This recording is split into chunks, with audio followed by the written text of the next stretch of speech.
या एकदा समोर ओबीसी का ईडब्ल्यूसी.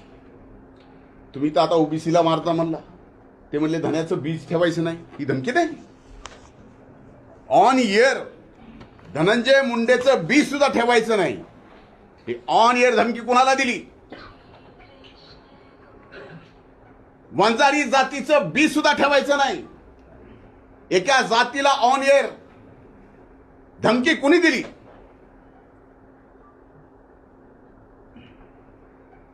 ओबीसीचे सगळे बीला बी या महाराष्ट्रातून उपटून टाका.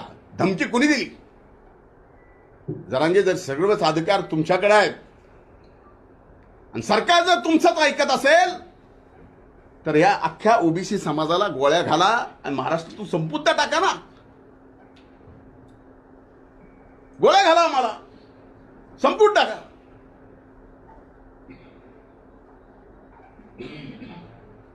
आज सगळ्या यंत्रणा जर तुमच्या म्हणण्यावर चलत असतील तर हेही काही सोपं नाहीत. आम्हाला संपून टाका. फक्त तुम्ही राहा. मला आजही आठवतं ज्यावेळेस 17 तारखेच्या सभेत मी ईडब्ल्यूएस आणि ओबीसीचा मुद्दा काढला, त्यावेळेस मराठा समाजातल्या अतिशय हुशार, तत्वज्ञानी, शिकलेल्या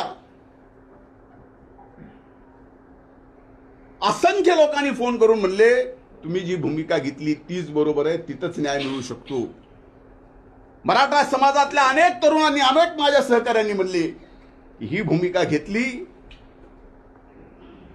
ईडब्ल्यूएसची तरच फायदा, असा फायदा होत नाही.